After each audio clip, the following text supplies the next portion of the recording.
Hoy en día un ingeniero dice, cuando tengo un poquito de plata me compro mi laptop, cuando tengo más dinero me compro mi carro y cuando sea inmensamente rico me compro un apartamento. Amigos, ese cambio nos lleva a eso que se llama la era de la información, la innovación y el conocimiento, que tiene consecuencias realmente brutales. En mi época, los países industrializados eran los países desarrollados. Hoy en día los países industrializados son los países subdesarrollados. ¿Por qué? Porque las grandes corporaciones instalan las industrias donde la mano de obra es más barata, donde los insumos son más baratos, donde la materia prima está al lado. ¿Pero qué hacen? Te la controlan por el conocimiento. El que no crea eso, que nos miremos en el espejo de Cemex en Venezuela. Yo puedo tomar la corporación Cemex a las 12 de la noche con el ejército, pero a las 12 de la noche me desconectaron las computadoras desde México y lo que tenía ahí era la instalación industrial, pero no tengo el conocimiento para manejarla, porque el conocimiento está en los grandes centros donde se operan las cosas. Entonces nosotros como país tenemos que darnos cuenta de eso, amigos. Y lo que decía Paul era gravísimo, porque él solo puso una parte de la ecuación. Los países industrializados quieren 45.000 Europa, 45.000 jóvenes expertos en informática. No quieren 45.000 obreros para operar, no, para eso traen la fábrica para acá.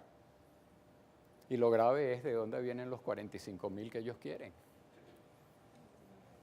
De nuestro capital humano que se va para allá. Y eso sí es capital humano que se pierde. Entonces nosotros tenemos que pensar como venezolanos en la cosa al revés.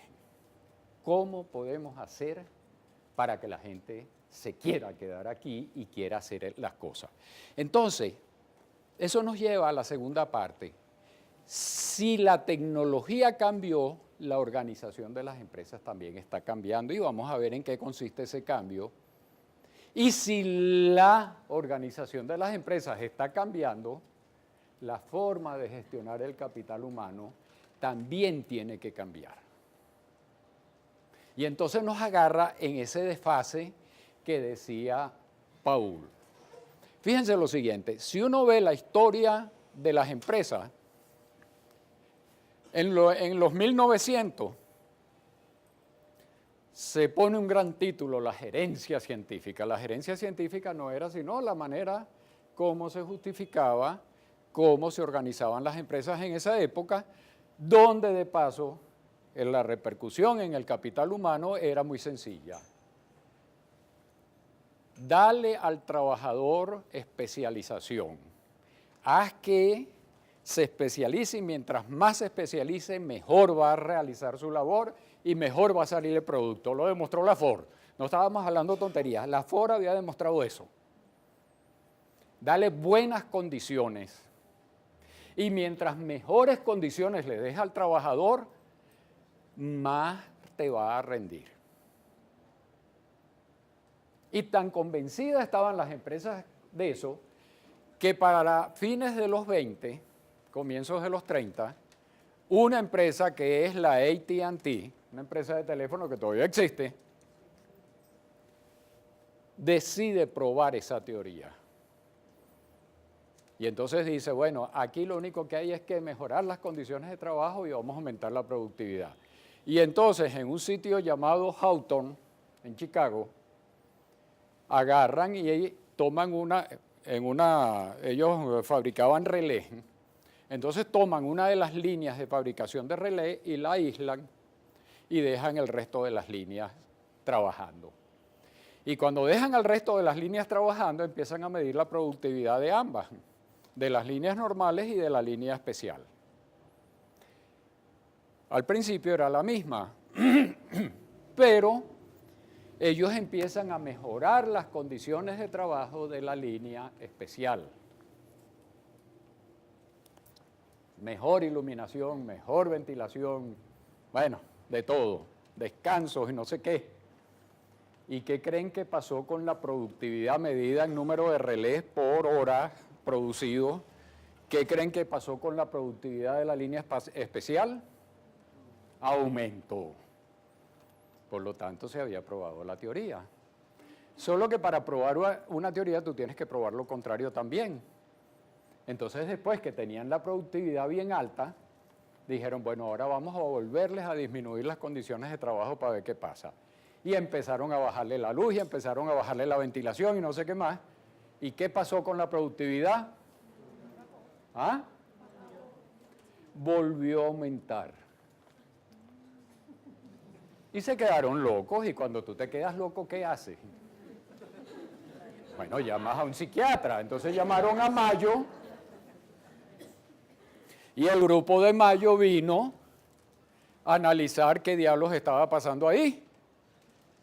Y entonces agarran y dicen, ajá, no, hemos hecho un gran descubrimiento. Lo que hace que la gente sea productiva no son las condiciones de trabajo, sino la atención que tú le pongas a la gente. A pesar de que yo a esta gente le he subido las condiciones, le bajo las condiciones, ellos saben que estamos viendo lo que ellos hacen, que estamos pendientes de sus resultados y no sé qué. Eso fue una verdad muy conveniente, por llevarle la contraria a Gore, para los empresarios. Ya mi problema no es darle mejores condiciones a la gente, sino simplemente que la gerencia le preste atención. Por lo tanto, lo que tenemos es que entrenar a la gerencia en cómo motivar a la gente. ¿Me siguen? Pero, siempre hay peros, ¿no? Vino la otra parte. Un grupo de ellos dijo, no, el rollo no está en esta gente. Esta gente lo único que ha demostrado es que la productividad podía ser más alta. Pero ¿por qué no es más alta en el resto del grupo? ¿Me siguen? Entonces dijeron, no, el problema no es cómo motivar a estos. Estos lo que han demostrado es que se puede. El problema es cómo lograr que estos produzcan igual que aquellos. Y si yo voy a averiguar eso, tengo que averiguar por qué no producen lo mismo. ¿Y por qué no producen lo mismo que aquellos? Ajá, porque aquellos han tenido una supervisión que ha estado pendiente de ellos, mientras que aquí no ha habido una buena supervisión, no ha habido un buen liderazgo, y por lo tanto los liderazgos informales se imponen por encima del liderazgo formal que debería tener el jefe por su estatus dentro del organigrama. ¿Me siguen? Paul se los decía, tú puedes ser nombrado jefe, pero no puedes ser nombrado líder. Entonces lo que ellos pensaron fue lo contrario. Tenemos que lograr que el que es nombrado jefe llegue a ser el líder. Y entonces, ¿qué elaboraron? El bojote de teoría sobre el liderazgo. Y estamos en pleno siglo XXI y todavía nosotros tenemos gente que nos enseña motivación, gente que nos enseña liderazgo y gente que trata de combinar las dos teorías.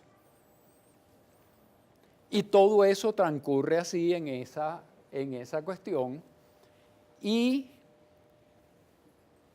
ya en los años 50, entonces empieza a consolidarse el modelo y se rescatan unas teorías del pobre señor Max Weber, que se había muerto en 1920, pero se imponen las teorías que él dio sobre lo que era la burocracia, y entonces se estructura el modelo burocrático combinando todas estas cosas, pero fundamentalmente basado en una cosa fundamental, en que la manera de controlar los resultados de una empresa era controlando a la gente. Vía motivación, vía liderazgo, vía lo que tú quieras, vía selección, vía lo que tú quieras, pero controlar a la gente. ¿Me siguen? Entonces, ¿qué fue lo que pasó en ese momento? Bueno, yo tengo anécdotas personales de eso. Cuando yo A mí me encargan de la Gerencia de Planificación de Organización y Recursos Humanos de Petróleos de Venezuela. Oigan, eso es tamaña responsabilidad. Estás hablando de una industria en esa época de 40 y pico mil de personas, no sé cuántas filiales, no sé cuántas. Y lo primero que tú haces es como cuando Paul llegó al Comité de Planificación de la Electricidad de Caracas. Tú llegas ahí todo asustado y tú dices, déjame ver qué hacen los grandotes, los que saben de esto, los que llevan años. Entonces yo digo, bueno, yo quiero hablar, yo quiero que me organicen entrevistas con quienes dirigen recursos humanos en Shell, quienes dirigen recursos humanos en Exxon, etcétera, etcétera. Y yo todavía me acuerdo que a mí me impresionó, hasta tal punto que nunca se me ha olvidado el nombre, el señor McCulloch. El señor McCulloch era el vicepresidente de Recursos Humanos de Exxon. Y yo llego allá, a su oficina, una oficina de este tamaño, y en el fondo estaba su escritorio, estaba él, y después habían unas mesas de conferencia, porque él se podía reunir con 2 o 3 grupos a la vez. Pero cuando llego a su oficina no había un papelito en la oficina, y no se había inventado la computadora todavía, no se había popularizado, perdón, la laptop. Entonces no veo papeles, y entonces le digo, mire, me impresiona que usted no tiene ni un solo papel, porque la oficina mía vive así. Entonces él me dice, cuando tú sabes escoger la persona correcta para el puesto correcto, no te tienes que preocupar por más nada porque ellos van a ser los que hagan eso. Era la época del mensaje a García y de todas esas teorías gerenciales que nos enseñaron. Gerencia por objetivo. Amigos, y eso funcionó, pero funcionó y las empresas no se dieron cuenta porque el entorno era estable. Pero ¿qué pasa a partir de los años 60 y qué se acentúa a partir de los años 70? Bueno, primero que nada, hay una revolución en la tecnología. Y la revolución, aunque ustedes no lo van a creer, empieza por unos factores que la disparan. El primer factor fue la competencia entre Estados Unidos y la Unión Soviética. Como los soviéticos en los años 50 pudieron mandar un satélite artificial a la Luna, pudieron mandar una perrita que se murió por allá, Laika era que se llamaba, y pudieron mandar a un astronauta que sí regresó vivo, que era Gagarin. Oye, los Estados Unidos se quedaron porque ellos no habían podido mandar a nadie. Y eso es que se habían traído a von Braun y a un bojote de científicos alemanes que habían trabajado en eso. La Unión Soviética tenía una tecnología que le permitía lanzar un cohete, pero full chola para el espacio. Los Estados Unidos empezaron a mandar los cohetes y se le caían. Entonces, ¿qué hicieron para poder mandar un cohete al espacio? Empezaron a miniaturizar los instrumentos porque no podían los cohetes de Estados Unidos no podían con el peso de los instrumentos de aquella época. Cuando ya lograron mandar los cohetes, ya había avanzado muchísimo la tecnología en cuanto a miniaturización. ¿Me siguen? Entonces, ¿qué pasó después? Viene Intel en el 72, aprovecha toda esa cosa, y como están en la onda de la miniaturización, dicen, ¿por qué no sacamos una cosa que haga lo mismo que hacían antes, un bojote de tubo, en una cosa pequeña que es el microchip? Y que además, imagínense la materia prima de todo eso. ¿Cuál es?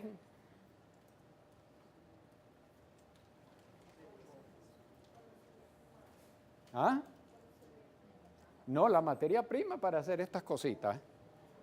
Silicon Valley, donde se desarrolla toda la tecnología. En otras palabras, amigos, lo que se consigue en la arena.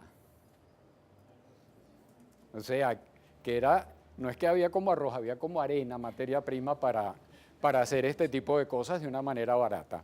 Entonces, ¿qué pasa allí? Ya se te están uniendo 2 tecnologías, la nanotecnología con la informática.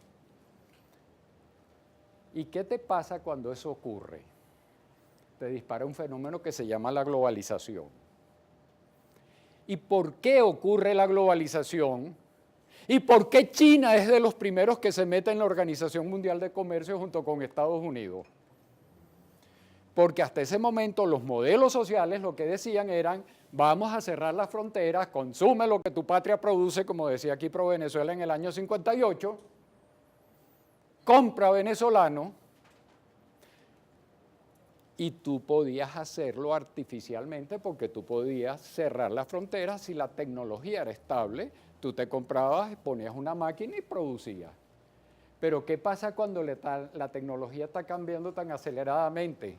Que yo no podía decir voy a poner una fábrica de computadoras aquí y que me prohíban la importación de Estados Unidos. ¿Por qué? Porque el señor Gates nos cambia todos los años el modelo. Porque HP nos las hace más potentes cada día. Entonces, o tú te abres al mundo o tú te quedas en la era de las cavernas. ¿Está claro? Entonces, la globalización es un fenómeno que se da porque se tiene que dar. No es un problema de que yo lo quiera o no lo quiera. Eso es un tren que pasó y todo el mundo se tuvo que montar en él. Con diferencia. Unos se montaron en el vagón del conductor, otros se montaron en primera, otros se montaron en segunda, otros se montaron en tercera, y hay algunos que van agarrados de la barandita. ¿Está claro? Entonces, ese fenómeno trajo otro fenómeno importantísimo.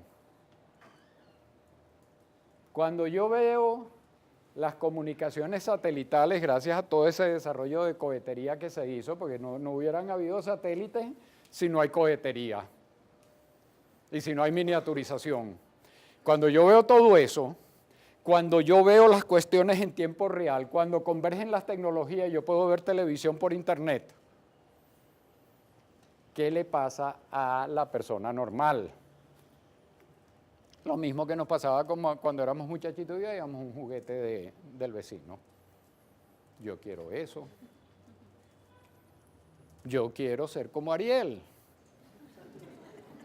¿Está clara la cosa? Entonces, amigos, la gente se vuelve exigente. Y eso que decía Paul, vuelvo a fusilarle la presentación.